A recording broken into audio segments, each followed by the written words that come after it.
What's up, everybody? I'm George Mossey. I'm here with my co-host Heather C. And last night we got 90 Day Fiancé, episode 13. Hope you guys tuned in. I definitely did. There was a lot of conflicting things on TV, but you know where I was and what I was watching. So last night, let's jump right in.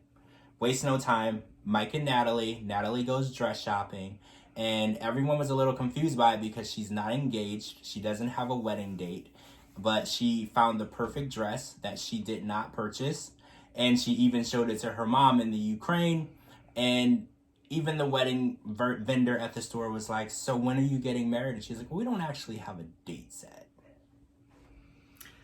Well, yeah, that's Natalie. She also hugs trees. So She does. She liked that tree more than she liked Mike. Yeah. I stand by that. That was the statement. first time she smiled, was when she hugged that tree. The happiness in her eyes is the only time I've seen happiness in her eyes, when she was hugging that tree. All right, so last night something big happened. So Mike decided to give Natalie the ring back. It was kind of a romantic moment, and then Natalie ruined it for him, and then he jumped up and got mad, and it's like, do you want to be my fiance or what? So she just couldn't let the good moment be a good moment. No, it's funny because she kind of started the whole mess in the first place. Yeah. I mean, he gave her the ring. They could have been on their way to honeymoon bliss, but because of her and her actions, she decided that that's not what she wanted. I think that reality set in when she realized that the clock is ticking and she's running out of time and she might have to go back home. 3 weeks. They had 3 weeks. So I think that she doesn't want to mess things up, but because there's so much toxicness between them, she's going to mess it up. Because truly and honestly, I don't think that they're right for each other. Solely my opinion. Don't come for me. But I don't know. Like, one minute they look happy, next minute they look like they want to kill each other. So, I don't know. I agree. And on that note, we saw Amira in France, and she was safe at home in France, but yes, that didn't last long because she FaceTimes Andrew, and he starts asking her when she's going to fly to Serbia, and she visually does not want to go to Serbia for this quarantine trip. She has to stay there for 14 days, and then she'll be able to travel to the United States. She's terrified because obviously the coronavirus, but not just the coronavirus and her health. She doesn't want to be detained again. No. That is not a situation that anyone would ever want to go through twice. She has a lot on the line. Her dad kind of put it out there that, hey, it's me or Andrew. She's trying to follow her heart, which any female would do.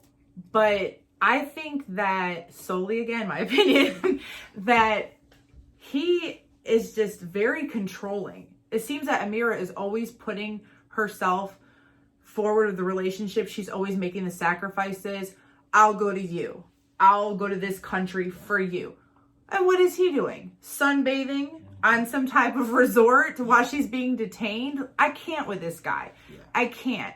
And anybody and everybody, minus his mother and sister, because I see you, know for a fact that this man is no good. So come on, Amira. You're beautiful. You can do better. She can. So she landed in Serbia last night, which the country looked a lot nicer than I thought based on the way they were speaking of it. So I just want to say shout out to Serbia. Nice place. Looked beautiful. It was beautiful. I was very impressed, and I'm disappointed that people spoke negatively of it in the past because it is definitely something to see. It was a sight to see. So she's there, and next week we're going to determine if she makes it to the U.S. We don't know yet. The show left it there, so we're going to move on now to Tarek and Hazel. Oh. Tarzo. Let's talk about Tarzo, guys. So fresh off the FaceTime call with Minty, Hazel is done dealing with Tarek. And actually in the beginning of the episode, she wasn't even speaking to him. He said something to her and she just ignored him like he wasn't even there.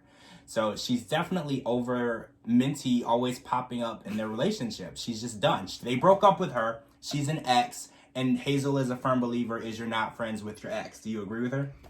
Yeah. I mean, I'm trying to figure out who all is here to think that this relationship is more on him than her. Every time I see a scene, it always seems like it goes back to him pursuing it. She claims that she's on board, but she's very, very insecure. And she's always scared. And why is it that she's like, I want to be with this person, but not if they look like me, because then he might leave me. I hate to tell you, sweetheart, he's a man. Just because of what you look like, don't mean he won't leave you for somebody else that maybe would have been your type. I think you should focus on you. Get yourself here. Be with the person that you want to be with. Secure your relationship before you try to add a third. I actually agree 100%. The foundation of their relationship is not set. Bringing another person into that relationship would collapse anything that they have built previously. So I agree with you 100%. Thank you. So let's talk about Brandon and Julia. So Brandon and Julia and Betty and Don go to the church to check out the church and the chapel. I want to call it the chapel because they're going to get married in the church. And they are looking around and Julia's super excited. And just like dress shopping, Brandon is just kind of bored. So again, I keep defending Brandon and I know nobody wants to hear it, but men are never really excited about weddings and the planning process and dress shopping. So I can sympathize with Brandon's boredom because this is not really something men think about or dream about like women do. Women dream about the church, the chapel, the dress, the reception, the cake, every aspect of that day that Julia wants to be perfect. She's been thinking about that her whole life. Brandon is just thinking, this is one more thing I have to deal with. So I don't want to defend him because I know most people don't like him at all and they call him a man-child, but I'm actually with him on this. Julia is irritated and she actually threatened to call off the wedding if he doesn't start showing more interest in the process. Why is this her breaking point? Why wasn't her calling off the wedding when she was waking up with the chickens? Come on. Like, I don't know. I'm still stuck on the fact that his mother did a whole 360 and now she's for this relationship. Like, where was this mood before? Right. So, I can't fault her, Julia, for feeling the way she does because, you put a bad taste in my mouth. You worked me like I was one of your employees that was not getting a paycheck and you wouldn't let me be anywhere near your son, even though that's the reason why I'm here.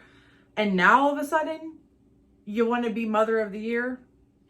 So, yeah, Brandon is probably just over it. Let's get married and move on. So, yeah, that's probably why he's on the board side. I agree. All right, so that's it for part 1. We're going to come back in part 2 and talk about some more juicy 90-Day Fiancé content. I'm going to put the link to our Twitters and Instagrams at the bottom. I'm George Mossey. This is my co-host, Heather C. And this will also be posted on my new website, georgemossey.com. Thank you guys so much for joining, and we can't wait to see you guys live tweeting every Sunday. Thank you, guys. Bye.